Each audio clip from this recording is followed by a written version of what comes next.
دا مهاجرین دا انسانان دي، دا نه ځناور دي نه حیوانات دي او نه بل څه قوم دی. دا انسانان دي، دغه د انساني ټولنه کې رالوی شوي دي او دغه پاکستان کې دغه یو انساني ټولنه کې راغونډ شوي دي، پیدا شوي دي، رالوی شوي دي، زلمي شولو، سپین ږیري شو، بوډاګان شولو.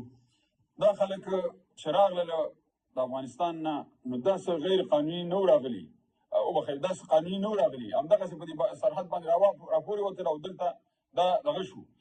تاسې قانوني کړه، تاسې قانوني کړه، د 15 کاله دا قانوني و.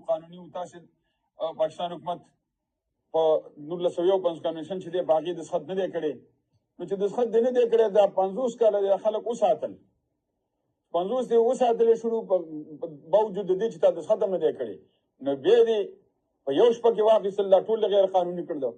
دا خو هغه د انسانیت نه سره کتل دي چې دا خلک قطعا انسانان نه دي، یو ځناور دي او بس. نو موږ